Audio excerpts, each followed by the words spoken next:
If you bumped into a Homo erectus in the street, you might not recognize them as being very different from you.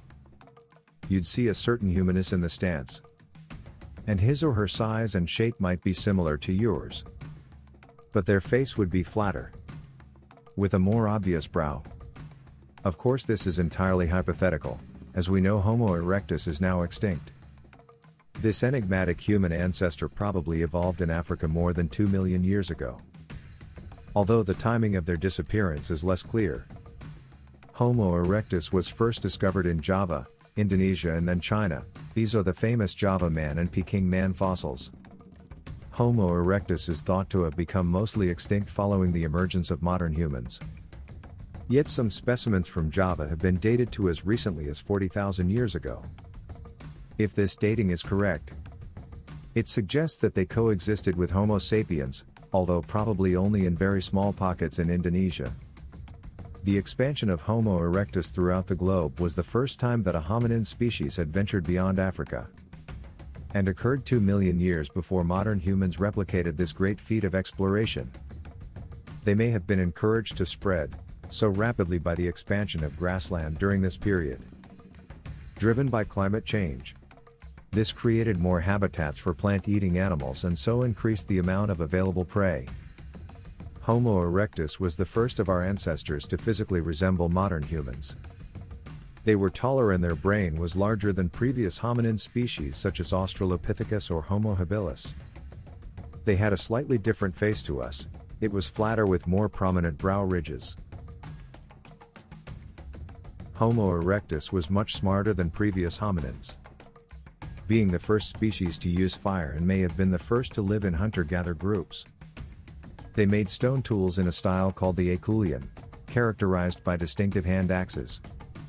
Despite this, their cognitive ability fell a long way short of modern humans. There is currently no evidence that Homo erectus was capable of undertaking modern behaviors, such as using language or making art.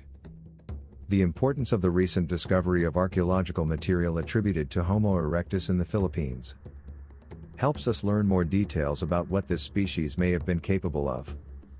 Previously, it was widely accepted that Homo erectus was not able to undertake water crossings. This theory fitted with their presence as far as Java, but not across deeper water represented by the Wallace Line to travel further east. A discovery in the Philippines overturns this, and opens the exciting possibility that Homo erectus may have been more capable sailors than we previously thought. How are they related to us? One of the most contentious aspects of Homo erectus is who to include in the species. While many researchers include a wide range of specimens from around the world as Homo erectus, some classify the African and Eurasian specimens as Homo ergaster. Others use the terms Homo erectus sensu stricto for the Asian specimens, and Homo erectus sensu lato for all specimens. This somewhat confusing situation is actually far clearer than the early history of Homo erectus, where a wide range of names including Anthropopithecus, Homo leakii, Pithecanthropus, Sinanthropus, Meganthropus, and Telanthropus were used.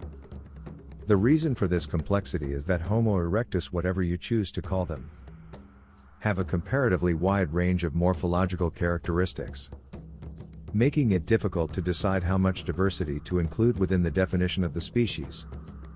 What is clear is that Homo erectus sits somewhere on the human lineage as an ancestor to modern humans, serving as a transition from early hominins such as Australopithecus to Homo heidelbergensis, Homo neanderthalensis, and Homo sapiens. Homo erectus, which walked upright like us, was the first ancient human to leave Africa and maybe the first to have cooked, was wiped out by climate change. Global heating parched the grassland where they lived and destroyed its food supply of deer and cattle. Researchers found fossils were part of a mass death event that occurred upriver, which coincided with changing environmental conditions as open woodlands transitioned to a rainforest. The groundbreaking discovery also confirms Homo erectus as the most long-lived human species, thriving for nearly 2 million years. Homo sapiens, modern humans, emerged just 250,000 years ago. Around 400,000 years ago, Homo erectus essentially vanished. but their final resting place has been identified on the Solo River, just outside the village of Gongdong in the center of the Indonesian island, and it is only 108,000 to 117,000 years old.